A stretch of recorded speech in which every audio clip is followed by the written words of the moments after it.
Good morning everyone. Welcome to KD current affairs. I hope आप सब बिल्कुल अच्छे होंगे। आज है इस महीने के पहला दिन 1 जून 2024। 1 जून 2024 के जितने भी मोस्ट इम्पोर्टेंट प्रश्न बन सकते हैं आज हम उन्हें डिस्कस करेंगे। यदि आप हमारे इस चैनल पे पहली बार आए हैं तो इस चैनल को लाइक एंड सब्सक्राइब जरूर करें। स्टार्ट करते हैं अपना आज का सेशन। सीधे प्रश्न पर चलते हैं। हमारा आज का पहला प्रश्न है, डीआरडीओ ने हाल ही में रुद्रम 2 मिसाइल का सफल परीक्षण किया है। यह किस प्रकार की मिसाइल है? आपका आंसर हो जाएगा हवा से सतह में मार करने वाली। रक्षा अनुसंधान एवं विकास संगठन डीआरडीओ ने हाल ही में भारतीय वायुसेना के सुखोई 30 MKI प्लेटफॉर्म से हवा से सतह पर मार करने वाली रुद्रम 2 मिसाइल का ओडिशा के तट पर सफल परीक्षण किया है। रुद्रम 2 एक स्वदेशी रूप से विकसित ठोस ईंधन आधारित वायु प्रक्षेपित मिसाइल प्रणाली है। डीआरडीओ की बात करें तो डीआरडीओ के अध्यक्ष कौन है? डॉक्टर समीर भी कामत। और इसका हेडक्वार्टर कहाँ है? न्यू दिल्ली। देखते हैं अगला प्रश्न।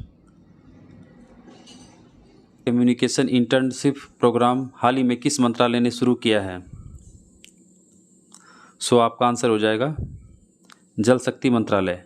हाल ही में जल शक्ति मंत्रालय के अंतर्गत नदी विकास और गंगा कायाकल्प विभाग ने मास कम्युनिकेशन इंटर्नशिप प्रोग्राम की घोषणा की है। इस प्रोग्राम के तहत रिसर्च स्कॉलर विद्यार्थियों को इंटर्न के रूप में शामिल किया जाएगा। इंटर्नशिप की अवधि 6 से 9 महीने की होगी।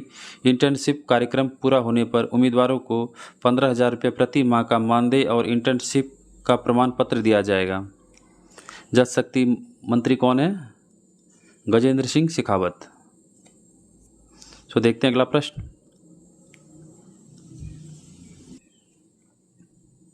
हमारा अगला प्रश्न है, बहुराष्ट्रीय सैन्य अभ्यास रेड फ्लैग 24 का आयोजन किस देश में किया जा रहा है?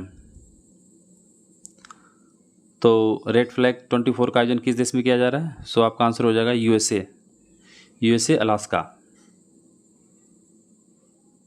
भारतीय वायुसेना इंडियन एयरफोर्स की एक टुकड़ी हाल ही में प्रतिष्ठित बहुराष्ट्रीय अभ्यास रेड फ्लैग 24 एक्सरसाइज में भाग लेने के लिए अलास्का के एइल्सन एयरफोर्स बेस पर पहुंची है। इसका आयोजन 2 फेज में नेवेदा में नेलिस एयरफोर्स बेस और अलास्का में एइल्सन एयरफोर्स बेस पर आयोजित किया जा रहा है। साल 1975 से रेड फ्लैग अभ्यास का आयोजन किया जा रहा है। नेवेदा आपने अभी हाल ही में चर्चा में रहा, ये क्योंकि नेवेदा में ही हाल ही में यूएसए द्वारा सब क्रिटिकल परमाणु परीक्षण किया गया। जापान ने हाल ही में अपने 30वें अजलान शाह हॉकी टूर्नामेंट का प्रतियोगिता ट्रॉफी जीत लिया है। फ्रांस में हाल ही में आयोजन किया जाएगा। यहाँ पे ग्रीष्मकालीन ओलंपिक का आयोजन किया जाएगा। देखते हैं अगला प्रश्न। पत्रकारिता दिवस प्रतिवर्ष कब मनाया जाता है? आपका आंसर हो जाएगा 30 मई। हिंदी पत्रकारिता दिवस प्रतिवर्ष 30 मई को मनाया जाता है। उद्दंत मार्दंड भारत में प्रकाशित होने वाला पहला हिंदी समाचार पत्र था। उद्दंत मार्दंड का प्रकाशन 30 मई 1826 ईस्वी को कलकत्ता में हुआ था। इस दिवस के मनाए जाने का उद्देश्य हिंदी पत्रकारिता में योगदान देने वाले पत्रकारों का सम्मान करना है। इसलिए हर वर्ष 30 मई को ही हिंदी पत्रकारिता दिवस मनाया जाता है, क्योंकि इसी दिन पहला हिंदी समाचार पत्र उद्दंत मार्दंड का प्रकाशन हुआ था। 22 मई की बात करें तो 22 मई को मनाया जाता है अंतर्राष्ट्रीय इंटरनेशनल बायोडाइवर्सिटी डे। 24 मई को क्या मनाया जाता है? हाल ही में मनाया गया वर्ल्ड सिजोफ्रेनिया अवेयरनेस डे। 31 मई को राष्ट्रीय तंबाकू निषेध दिवस मनाया गया, निरोध दिवस। देखते हैं अगला प्रश्न। हमारा अगला प्रश्न है, हाल ही में फिक्की ने किस स्थान पर कोल्ड चेन और लॉजिस्टिक्स शिखर सम्मेलन का आयोजन किया? किस स्थान पर किया फिक्की के द्वारा कोल्ड चेन और लॉजिस्टिक्स शिखर सम्मेलन का आयोजन? आपका आंसर हो जाएगा नई दिल्ली। भारतीय वाणिज्य और उद्योग महासंघ फिक्की द्वारा नई दिल्ली में प्रशीतन श्रृंखला और लॉजिस्टिक शिखर सम्मेलन का आयोजन किया किया जा रहा है। शिखर सम्मेलन में वाणिज्य और उद्योग मंत्रालय के संयुक्त सचिव डॉक्टर सुरेंद्र अहिरवार ने फार्मा, खाद्य तेल और फूलों सहित विभिन्न क्षेत्रों के लिए लॉजिस्टिक को फिर से परिभाषित करना है। विभिन्न उद्योगों के 250 से अधिक प्रतिनिधि इसमें भाग ले रहे हैं। शिखर सम्मेलन का उद्देश्य भारत के खराब होने वाले सामान के लिए एक एकीकृत, टिकाऊ और कुशल प्रशीतन श्रृंखला व्यवस्था विकसित करने में सहयोग और नवाचारों को प्रोत्साहन देना है। हैदराबाद की बात करें तो हैदराबाद में हाल ही में वैश्विक आध्यात्मिक सम्मेलन का आयोजन किया गया। बेंगलुरु में हाल ही में इसरो चीफ एस सोमनाथ के द्वारा दिगंतारा मुख्यालय का उद्घाटन किया गया। चेन्नई में हाल ही में परमवीर चक्र उद्यान का उद्घाटन किया गया। सो देखते हैं अगला प्रश्न। हाल ही में किस मंत्रालय ने राष्ट्रीय बाल भवन में समर फिएस्टा 2024 का उद्घाटन किया? तो राष्ट्रीय बाल भवन में समर फिएस्टा 2024 का आयोजन किस मंत्रालय के तहत किया गया? सो आपका आंसर हो जाएगा शिक्षा मंत्रालय। श्री संजय कुमार, सचिव स्कूल शिक्षा और साक्षरता विभाग, शिक्षा मंत्रालय ने राष्ट्रीय बाल भवन नई दिल्ली में समर फिएस्टा 2024 का उद्घाटन किया। 29 मई से 28 जून तक एक महीने तक चलने वाले इस शिविर में 15 से 16 वर्ष आयु के बच्चे के लिए 30 से अधिक गतिविधियां हैं।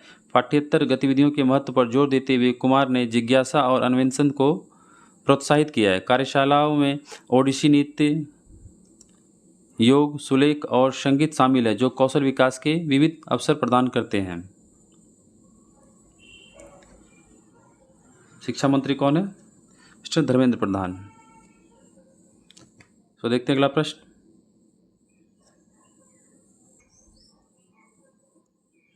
हाल ही में किस भारतीय अंतरिक्ष स्टार्टअप ने अग्निबाण के उपकक्षीय रॉकेट को सफलतापूर्वक लॉन्च किया है? तो किसने किया है? सो आपका आंसर हो जाएगा अग्निकुल कॉस्मोस। भारतीय अंतरिक्ष स्टार्टअप अग्निकुल कॉस्मोस ने अपना पहला sub orbital test vehicle अग्निबाण SORTD-ED सफलतापूर्वक लॉन्च किया है, जो दुनिया के पहले single piece 3D printed rocket engine द्वारा संचालित है। 4 पिछले लॉन्च प्रयासों के बाद हासिल की गई यह उपलब्धि भारत में दूसरा निजी स्टार्टअप लॉन्च है और श्रीहरिकोटा में एक निजी लॉन्च पैड में पहला लॉन्च है। डॉक्टर पवन गोयनका ने इस लॉन्च को भारत के अंतरिक्ष क्षेत्र के लिए एक ऐतिहासिक क्षण बताया है। भारत का पहला अंतरिक्ष स्टार्टअप कंपनी कौन सी थी? Skyroot aerospace. किस देश ने विश्व का पहला लकड़ी का उपग्रह विकसित किया है? सो आपका आंसर हो जाएगा जापान। अंतरिक्ष मलबे से लड़ने के लिए जापान ने दुनिया का पहला लकड़ी का उपग्रह लिग्नोसैट प्रक्षेपित किया है। मैग्नेलिया किस लकड़ी से बना है? ये मैग्नेलिया की लकड़ी से बना एक छोटा 10 सेंटीमीटर का लकड़ी का उपग्रह लिग्नोसैट, इस उपग्रह का नाम है लिग्नोसैट, अंतरिक्ष मलबे से निपटने के लिए मैग्नोलिया की लकड़ी से बना एक लकड़ी का उपग्रह है। जापानी शोधकर्ताओं द्वारा सितंबर 2024 में कैनेडी स्पेस सेंटर से स्पेस एक्स रॉकेट पर लॉन्च किया जा रहा है। ये जापान यूएसए के नासा के साथ मिलकर ये उपग्रह लॉन्च करेगा। चीन की बात करें, चीन ने हाल ही में अपना यूनिहाई 0302 निगरानी उपग्रह लॉन्च किया है। इसके अलावा चांग 6E को लॉन्च किया है, जो पाकिस्तान के साथ पाकिस्तान का पहला चंद्र मिशन को लॉन्च किया। साथ में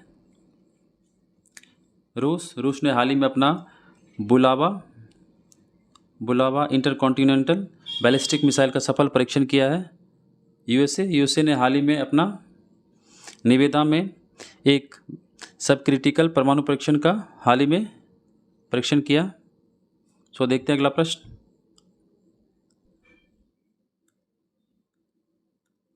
हाल ही में मई 2024 में आरबीआई ने कितने टन सोना यूके से भारत स्थानांतरित किया है? तो 2024 मई में आरबीआई ने सोना जो यूके से भारत स्थानांतरित किया, कितना टन है? सो आपका आंसर हो जाएगा 100 टन। भारतीय रिजर्व बैंक आरबीआई ने ब्रिटेन से 100 टन से अधिक सोना देश में अपने भंडारण में स्थानांतरित कर दिया। 1991 के बाद यह पहली बार है जब देश में रखे स्टॉक में इस बहुमूल्य धातु को शामिल किया गया है।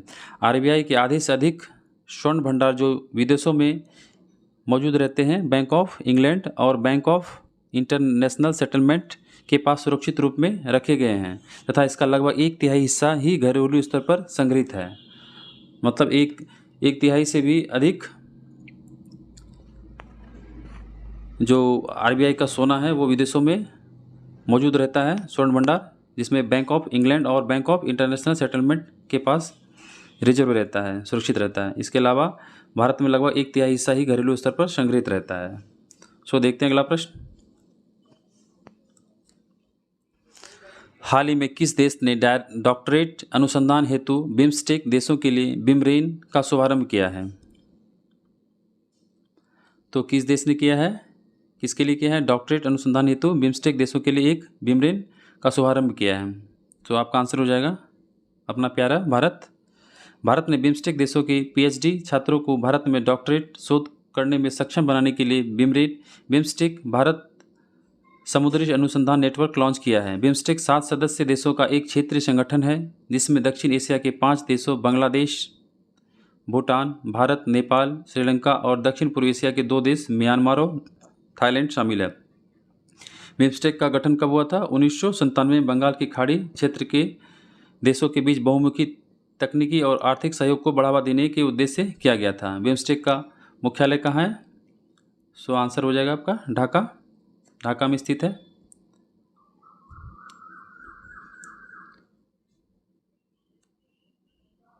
सो देखते हैं अगला प्रश्न। कंसल्टेंसी सर्विसेज टीसीएस ने भारत का पहला क्वांटम डायमंड माइक्रोचिप इमेजर विकसित करने के लिए किस आईआईटी के साथ सहयोग किया है? तो टीसीएस ने भारत का पहला क्वांटम डायमंड माइक्रोचिप इमेजर विकसित किया है। ये किस संगठन के साथ? आईआईटी के साथ। सो आपका आंसर हो जाएगा IIT Bombay. Tata consultancy services TCS ने और आईआईटी बॉम्बे ने भारत का पहला क्वांटम डायमंड माइक्रोचिप इमेजर विकसित करने के लिए सहयोग किया है। यह इमेजर एक अत्याधुनिक संवेदन उपकरण है जिसे अर्धचालक चिप्स के परीक्षण में क्रांतिकारी बदलाव लाने के लिए डिजाइन किया गया है।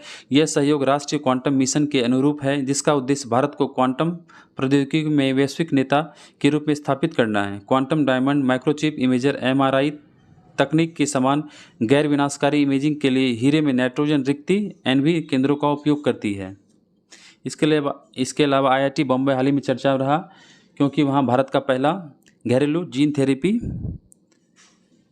का उद्घाटन किया गया भारत के राष्ट्रपति द्रौपदी मुर्मू द्वारा। आईआईटी जोधपुर ने हाल ही में अपने साइटोकिन्स का पता लगाने के लिए एक नैनो सेंसर का विकसित किया है। आईआईटी पटना हाल ही में ये चर्चा में रहा क्योंकि इन्होंने एक इन्वर्टर जो का पेटेंट मिला है इन्हें।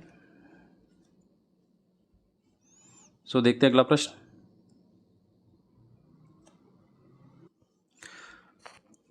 सो फ्रेंड्स, आज का सेशन यहीं तक था। आई होप आपको आज का सेशन अच्छा लगा होगा, बहुत कुछ सीख के जा रहे होंगे आप। सो पिछले होमवर्क चीज का प्रश्न का आंसर देख लेते हैं। किस भारतीय पर्वतारोही ने एक सत्र में 2 बार माउंट एवरेस्ट और माउंट लोत्सो पर चढ़ने वाले पहले व्यक्ति बनकर इतिहास रच दिया है? सो आपका आंसर हो जाएगा सत्यदीप गुप्ता। हाल ही में साइबर सिक्योरिटी कॉन्क्लेव 2024 का आयोजन कहाँ किया गया?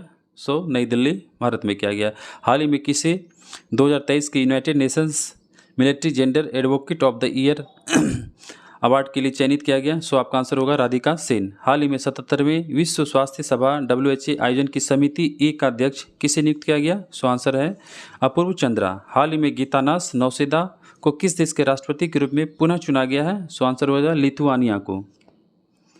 सो चलते अपने आज के क्विज की तरफ। सो फ्रेंड्स, आप यहाँ पे 5 प्रश्न देख सकते हैं।